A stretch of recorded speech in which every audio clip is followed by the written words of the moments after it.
नमस्कार, मैं दिलीप कुमार मल्लिक आज आप लोगों को योग के बारे में कुछ बताना चाहता हूँ। सबसे पहले हम कोई सुखासन में बैठ के, जैसे हम अभी बैठे हुए हैं, पहले एक मंत्र का उच्चारण करेंगे, उसी के साथ हम योग सत्र का शुरू करेंगे। आंख बंद करेंगे, हाथ नमस्कार मुद्रा में, लंबी सांस लेंगे। ओम सहना भवतु सहनो भुनक्तु सह वीर्यं करवावहै तेजस्विनावधीतमस्तु मा विद्विषावहै। ओम शांति शांति शांति। दोनों हाथ को हथेलियों को घिस के थोड़ा गर्म कीजिए, आंखों के ऊपर से लगाइए और पूरा चेहरा का हल्का सा मालिश कीजिए। अब आंखों को धीरे धीरे खोलिए।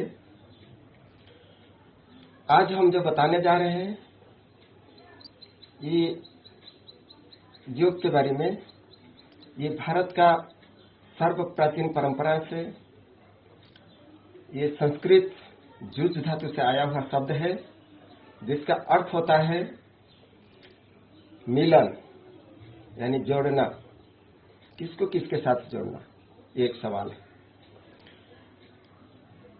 संयोग योग इत्युक्ते जीवात्मा परमात्मा ने, जीवात्मा को परमात्मा के साथ जोड़ने का अर्थ ही योग है। ये तो बहुत हाई लेवल का चीज हो गया। हमें बच्चों के लिए देखना है कि किस जोड़ के लिए बताया गया, क्या इसमें हम लोग को करना है। ये ऐसे एक अभ्यास क्रम है जो करते हुए हम अपने मन को शरीर के अंदर एक सूत्र में बांध सकते हैं। जैसे सबको पता है कि मन जो है बहुत चंचल होता है और इधर उधर हमेशा भागते रहता है। कभी हम लोग किताब के पास बैठते हैं तो मन कहीं दूसरे जगह चला जाता है, कहीं दूसरे सोच में डूब जाता है।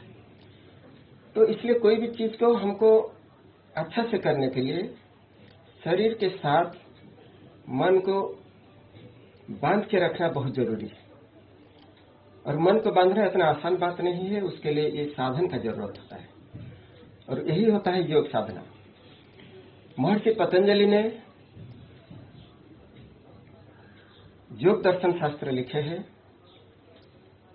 जिसमें योग का अनेक प्रकार बताया गया है।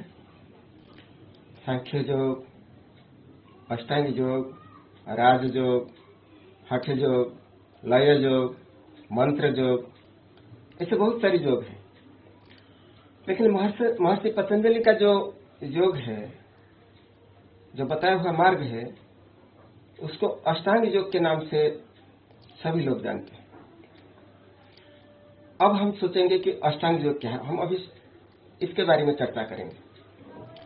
अष्टांग योग मतलब होता है ऐसा एक योग जिसका 8 अंग होता है। जैसे हम लोग का हाथ पैर होता है, इस प्रकार का अंग उसका 8 होता है। इस 8 अंग के बारे में हम थोड़ा सा बता देंगे, उसके बाद हम योग का अभ्यास क्रम की तरफ चले जाएंगे।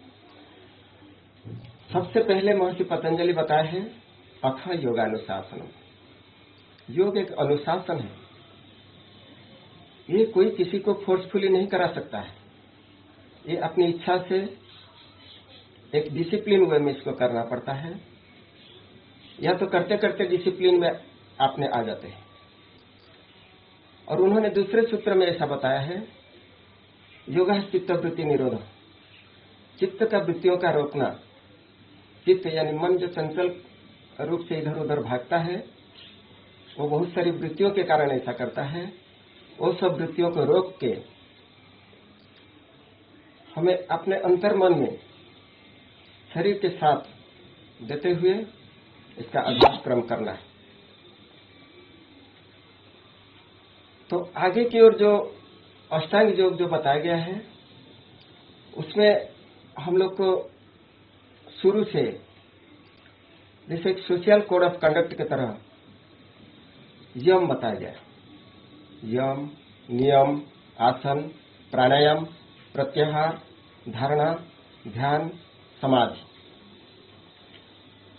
तो जब हम शुरू करते हैं, क्योंकि हम एक सोसाइटी में रहते हैं और एक social way of conduct, social code of conduct जिसको कहते हैं अहिंसा, सत्य, अस्तेय, ब्रह्मचर्य, अपरिग्रह, ऐसे 5 प्रकार यम का बारे में बताया गया है।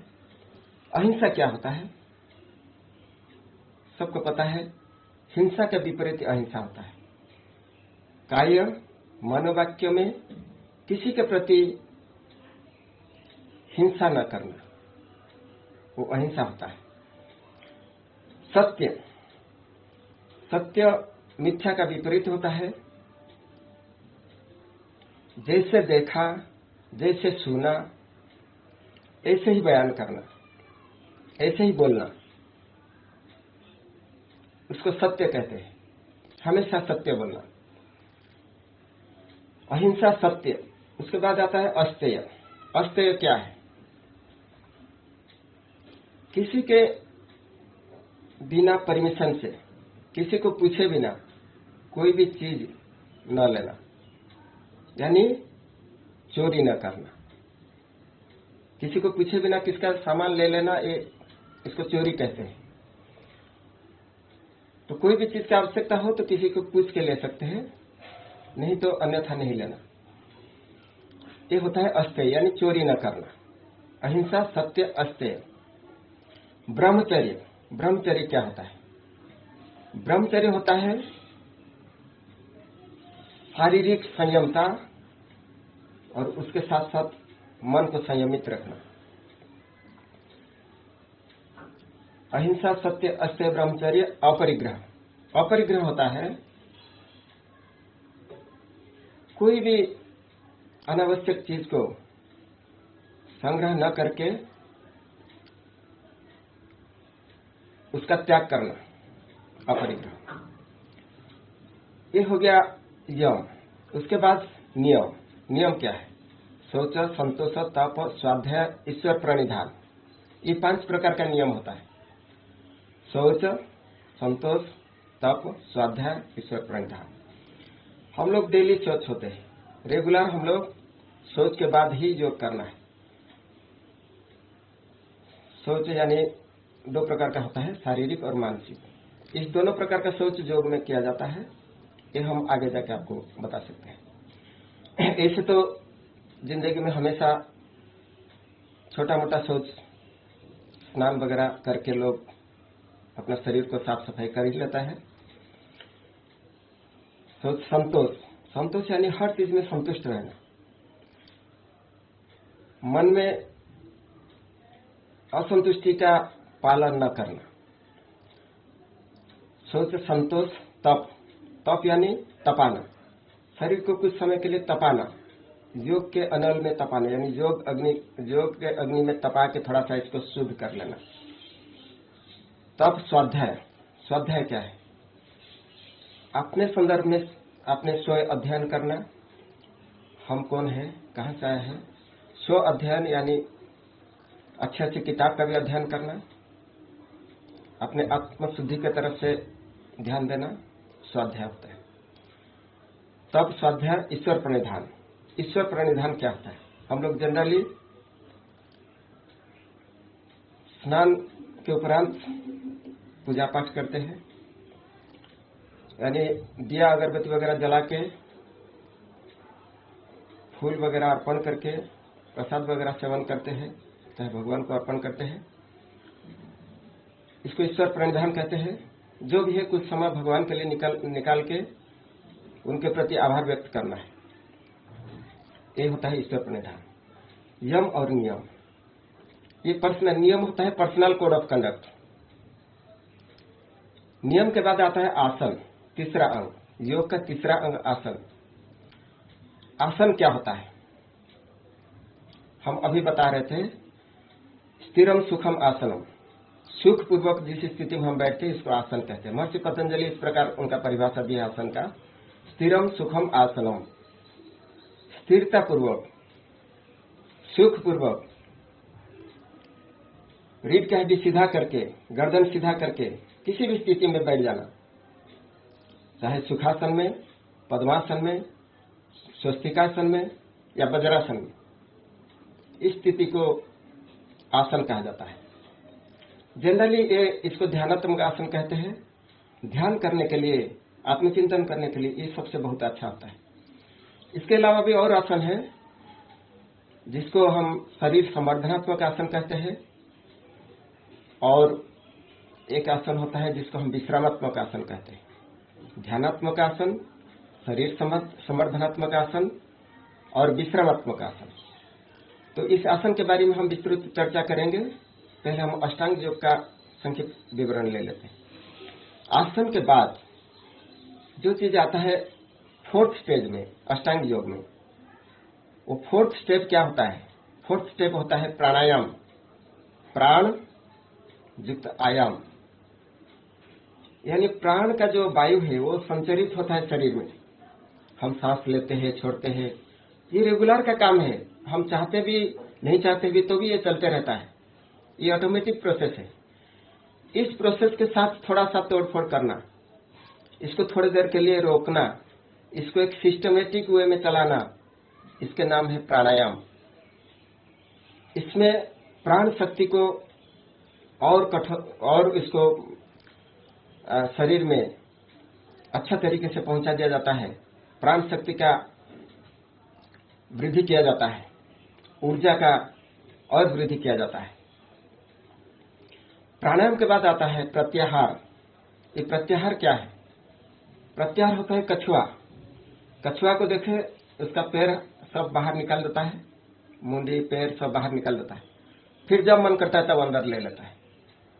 ऐसे कहा गया कि कछुआ के जैसे अपने बाह्य विषय वस्तु के ऊपर जो भी है, जब मन करे तब विषय की तरफ चले जाए, फिर जब मन करे तब आत्मचिंतन की तरफ आ जाए। इस अभ्यास को योग में प्रत्याहार कहा गया है।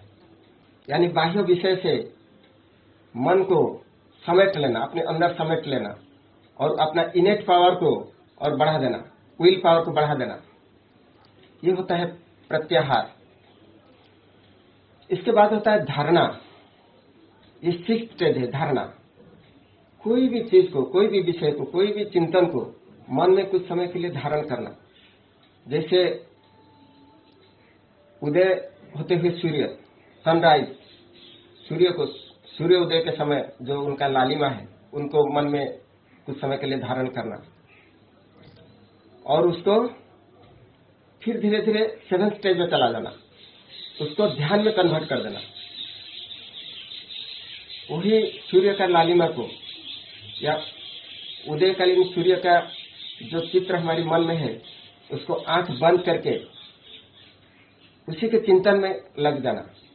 या कोई ऐसे विषय है जो ईश्वरीय संबंधी है, उस पर हम चिंतन करते हैं, ध्यान में चले जाते हैं। ईश्वर संबंधी कोई चिंतन, ध्यान करते करते हम धीरे धीरे उसी विषय में इतना मग्न हो जाते हैं।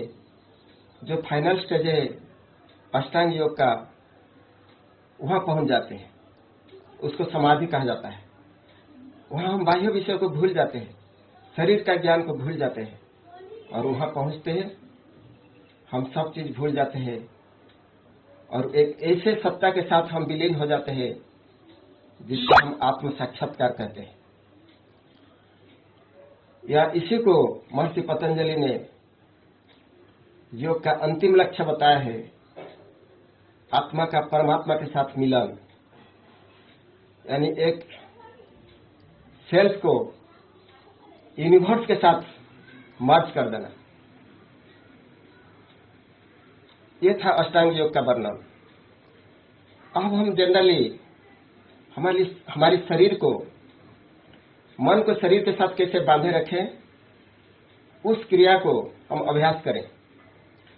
उसके लिए हम पहले क्या करें, शरीर को थोड़ा सा हल्का सा तपा दें, यानी वार्म अप, गर्म करें शरीर में थोड़ा सा लचीलापन लाए।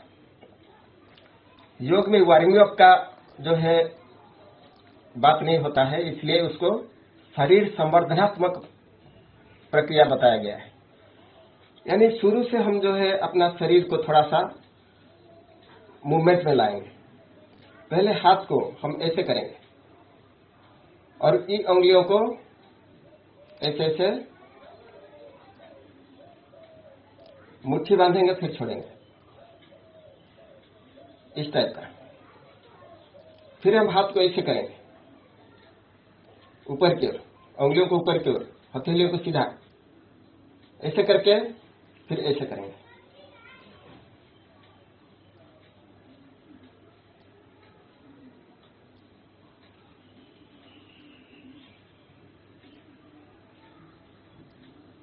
ऐसे 5-5 बार करेंगे।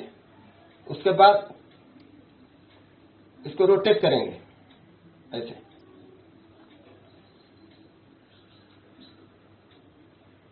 फिर उल्टा 5 बार उल्टा घुमाएंगे।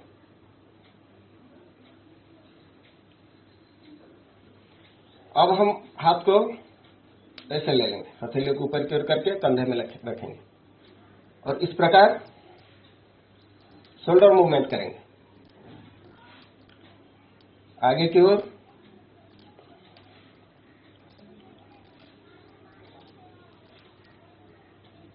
अब करेंगे पीछे की ओर।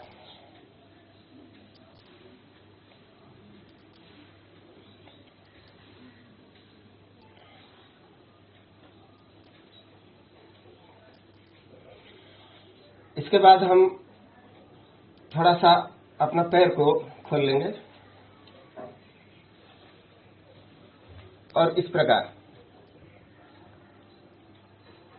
आगे की ओर उंगलियों को, फिर पीछे की ओर, आगे की ओर, पीछे की ओर, आगे की ओर, पीछे की ओर, आगे की ओर, पीछे की ओर। अब साइड से ऐसे घुमाएंगे इसको।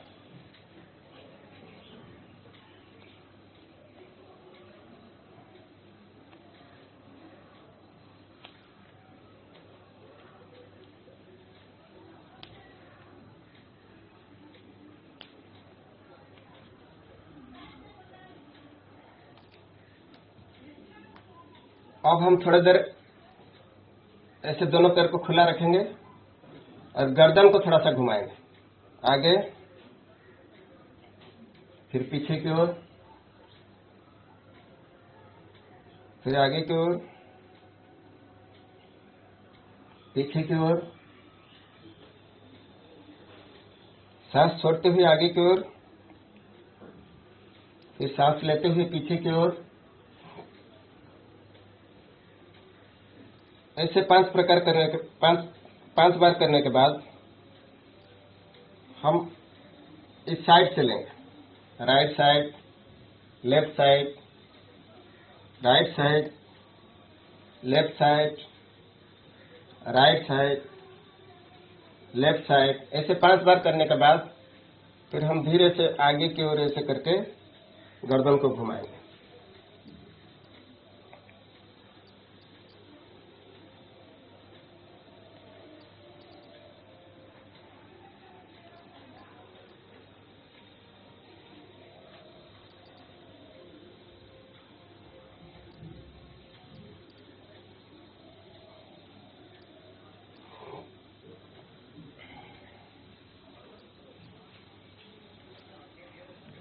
फिर उल्टा दिशा में घुमाएंगे इसको, एंटी क्लॉकवाइज।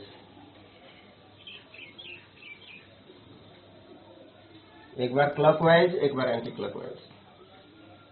5 बार ऐसे करेंगे।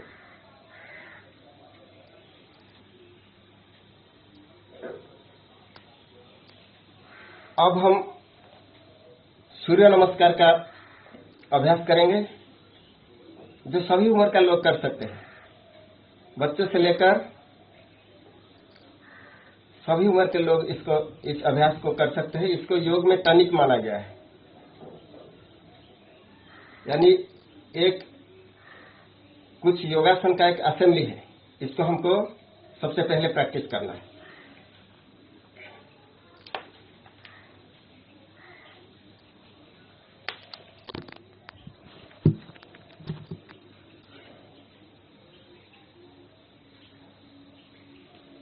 हमें इस अभ्यास क्रम को करने के लिए सबसे पहले एक कंबल, टर्कीस या चादर का यूज कर सकते हैं। नीचे बिछाएंगे, उसके ऊपर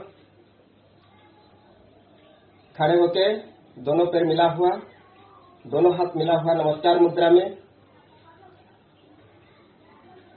ओम ह्रूम सूर्याय नमः। हाथ को ऊपर की ओर, दोनों हाथ को कमर से पीछे की ओर थोड़ा सा झुकेंगे।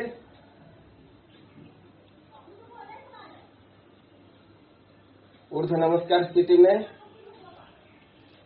अब तीसरा स्थिति पादहस्तासन।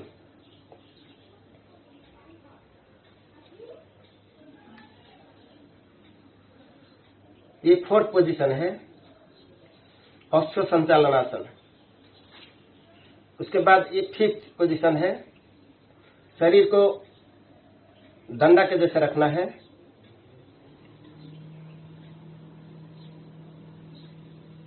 अब फिफ्थ पोजीशन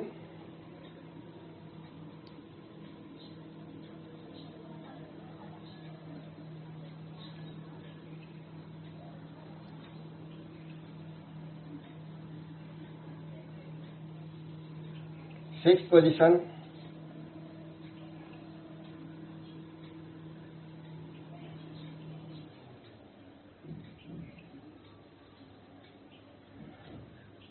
ये है भुजंगासन का स्थिति सेवेंथ पोजीशन में।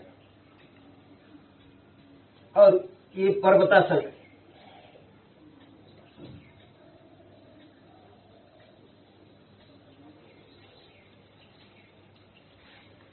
और फिर एक पैर को आगे लाना है, अश्व संचालनासन। फिर दूसरे पैर को आगे लाना है, पादहस्तासन।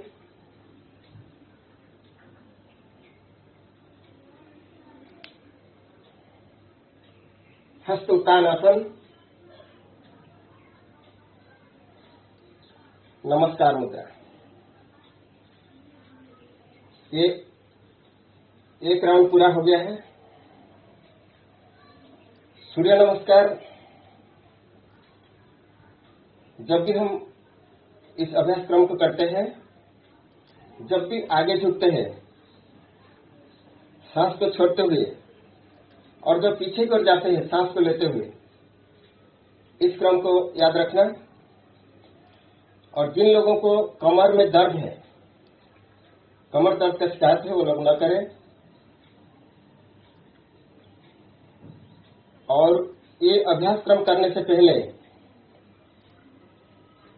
पेट साफ हो जाना चाहिए, यानी शौच के बाद इसको अभ्यास कर सकते हैं। खाली पेट में हमेशा अभ्यास किया जाता है। कभी हम लोग खाना खाते हैं तो कम से कम 3 घंटा के समय के बाद ही इसका अभ्यास करना चाहिए। कोई भी आसन, चाहे योगी क्रिया जो भी करते हैं, वो हमेशा खाली पेट में होता है। सुबह का समय, सुबह 5 बजे का समय या शाम को 5 बजे का समय, सूर्योदय के समय या सूर्यास्त के समय, ये समय सबसे अच्छा होता है। और जिस रूम में हम प्रैक्टिस करेंगे वो हवादार होना चाहिए, वो एकदम बंद कमरा नहीं होना चाहिए। खिड़की से हवा आते रहना चाहिए। और अगल बगल में कहीं कोई ऐसे सामान न हो जहां अभ्यास के समय चोट लग जाए। इस प्रकार नहीं होना चाहिए। थोड़ा सा खुला स्पेस होना चाहिए, खुला जगह होना चाहिए। और सबसे बड़ी बात है कि जब भी हम अभ्यास करते हैं, मन को शांत रखें। और जिस समय अभ्यास करते हैं उस समय ये ध्यान में रखें कोई हमको डिस्टर्ब न करे। थोड़ा एकांत में होना चाहिए। और बच्चों के लिए हम और भी आगे जो भी अभ्यास क्रम है वो सब हम कराते रहेंगे, बताते रहेंगे। मुख्य रूप में जो हम सूर्य नमस्कार अभ्यास करते हैं, इसमें एक पॉजिटिव एनर्जी हमारे शरीर में क्रिएट होता है। जैसे ऐसे कुछ आसन है जिसका एक आसन का समूह है, यही कुछ फॉरवर्ड बेंडिंग करते हैं, कुछ बैकवर्ड बेंडिंग करते हैं। तो इसमें हमारी रीढ़ के हड्डी को हम लचीला बनाते हैं। रीढ़ के हड्डी के अंदर स्पाइनल कर्ड जो है वो उसका अंदर गया है। तो इस स्पाइनल कर्ड के अंदर जो स्पाइन जो है वो 31 पेयर नर्व सिस्टम को कंट्रोल करता है। यानी पूरा शरीर में जो हमारी नस नलिया गया हुआ है वो रीढ़ की हड्डी से ही इसका कंट्रोल होता है, इसका संचालन होता है, उसको ऊर्जा मिलता है। इसलिए रीढ़ की हड्डी को हम जितना आगे या पीछे की ओर मरोड़ेंगे, हमारी शरीर लचीला बनेगा और ऊर्जावान बनेगा। शरीर में अकड़ आने का मतलब धीरे धीरे खत्म हो जाना, और शरीर को लचीला बनाने मतलब धीरे धीरे ऊर्जावान होते जाना। इसलिए शरीर को लचीला बनाने के लिए जो भी योगिक अभ्यास क्रम है, हम धीरे धीरे हर क्लास में बताते जाएंगे। हम आग्रह करेंगे कि सभी बच्चे बताए हुए इस अभ्यास क्रम को अपनाएं, अभ्यास करें, और इसका सुफल जरूर मिलेगा। और इसके साथ आज हम इस क्लास को विराम देने से पहले एक बार ओम का उच्चारण करेंगे। किसी भी प्रकार का आसन जैसे सुखासन वगैरह में बैठ जाएंगे।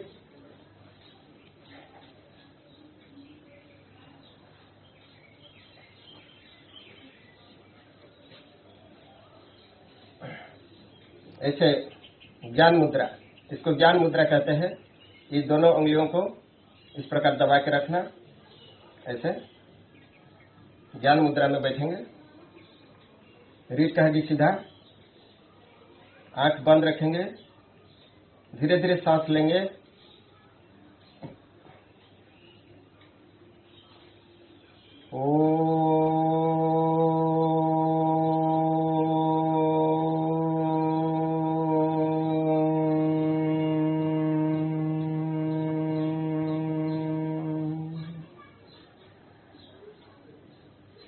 लंबी सांस।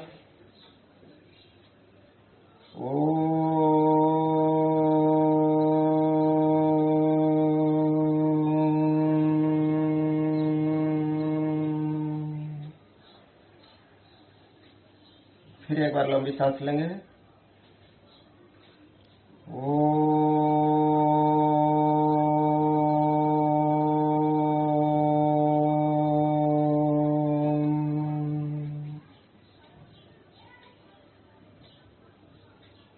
दोनों हाथ का हथेलियों को धीरे धीरे घिस के गर्म करेंगे, आंखों पर लगाएंगे, चेहरे पर लगाएंगे।